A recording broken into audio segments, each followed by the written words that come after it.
नाशिक जिल्ह्यात प्रतिबंधक असलेला सुमारे 27 लाखांचा गुटखा हस्तगत करण्यात नाशिक ग्रामीण स्थानिक गुन्हे शाखा पोलिसांना यश आले आहे। या प्रकरणी घोटी टोलनाका येथे दोघांना अटक करीत त्यांच्याकडून 27,50,920 रुपयांचा गुटखा हस्तगत करण्यात आला आहे।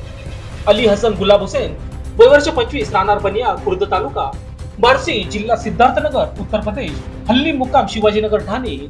मेहताब इब्रार अली, वय वर्ष 22, तालुका हरैया, उत्तर प्रदेश असं संशयित आरोपींची नावे आहेत। पोलिसांनी दिलेली माहिती अशी की दिनांक 5/10/2024 रोजी पहाटे स्थानिक गुन्हे शाखेचे वरिष्ठ पोलीस निरीक्षक राजू सुर्वे यांना मिळालेल्या गुप्त माहितीनुसार सुधार पथकाने मुंबई आग्रा महामार्गावर घोटी टोलनाका परिसरात छापा टाकून टाटा कंपनीचा ट्रक क्रमांक MH03 DV 7791 यामध्ये अवैधरित्या गुटख्यांची वाहतूक करणारे अली हसन गुलाब हुसेन, मेहताब इब्रार अली यांना ताब्यात घेऊन त्यांच्याकडून वाराणसी, नाशिक व शुद्ध प्लस सिल्वर सुगंधित गुटख्याचे 7,50,920 रुपयांच्या किमतीचा मुद्देमाल जप्त करण्यात आला आहे। त्यांच्या विरुद्ध घोटी पोलीस ठाणे येथे गुन्हा रजिस्टर नंबर 455/2023, भारतीय न्याय संहिता कलम 123, 274, 275, 323 प्रमाणे गुन्हा दाखल करण्यात आला आहे। बिल तपास स्थानिक गुन्हे शाखेचे पथक व घोटी पोलीस करीत आहेत।